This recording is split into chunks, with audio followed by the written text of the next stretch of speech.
ஆண்டவராகிய இயேசு கிறிஸ்துவின் நாமத்தில் இந்த நாளும் அன்பின் வாழ்த்துக்கள். ஒரு வார்த்தை அதன் விளக்கம் என்ற தொகுப்பிலே இந்த நாளில் ஒரு வார்த்தையை நாம் தியானிக்க போகிறோம். இதற்கு ஆதாரமாக எபேசியர் 4ஆம் அதிகாரம் அதனுடைய 27ஆம் வசனம் இப்படியாக சொல்கிறது, பிசாசுக்கு இடம் கொடாமலும் இருங்கள்.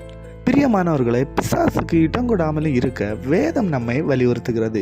ஏன் இடம் கொடுக்க கூடாது என்றால் 1 பேதுரு 5ஆம் அதிகாரம் அதனுடைய 8ஆம் வசனம் இப்படியாக சொல்கிறது, தெளிந்த புத்தி உள்ளவர்களாய் இருங்கள், விழித்திருங்கள், ஏனெனில் உங்கள் எதிராளியாகிய பிசாசானவன் கர்ச்சிக்கிற சிங்கம் போல் எவனை விழுங்கலாமோ என்று வகை தேடி சுற்றி திரிகிறான். இந்த உலகத்திலே அநேகரை நாம் எதிராளிகள் என்று கணக்கிடுகிறோம்.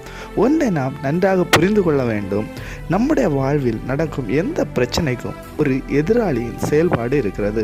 அதனாலே தான் வேதம் தெளிவாக சொல்கிறது, பிசாசுக்கு இடம் கொடாமல் இருங்கள்.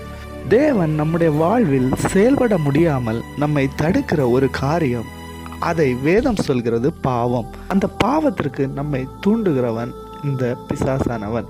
அதனாலே தான் வேதம் சொல்கிறது, பிசாசுக்கு இடம் கொடாதிருங்கள். பிசாசுக்கு இடம் கொடாமல் இருக்க நீங்களும் நானும் என்ன செய்ய வேண்டும் என்றால், யாக்கோபு 4ஆம் அதிகாரம் 7ஆம் வசனம், ஆகையால் தேவனுக்கு கீழ்ப்படிந்திருங்கள், பிசாசுக்கு எதிர்த்து நில்லுங்கள், அப்பொழுது அவன் உங்களை விட்டு ஓடி போவான். தேவ பிள்ளைகளே, தேவனுக்கு கீழ்ப்படிதல் என்றால் அவருடைய வார்த்தையின்படி நடப்பது. பிசாசுக்கு எதிர்த்து நிற்பதென்றால் பாவத்திற்கு விலகி நம்மை பரிசுத்தமாய் காத்து கொள்வது. இந்த இரண்டும் நம் வாழ்விலே வரும்போது பிசாசுக்கு இடம் நம்முடைய வாழ்விலே இல்லை. ஆகவே அவன் நம் வாழ்வில் எந்த கிரியைகளையும் செய்ய முடியாது. பிரியமானவர்களே, இந்த நாளில் இந்த வார்த்தைகள் நம்முடைய வாழ்வில் ஒரு மாற்றத்தை கொண்டு வர ஜெபிப்போம். கர்த்தர் தாமே இந்த வார்த்தைகள் மூலம் நம்மை ஆசீர்வதிப்பாராக. ஆமென்.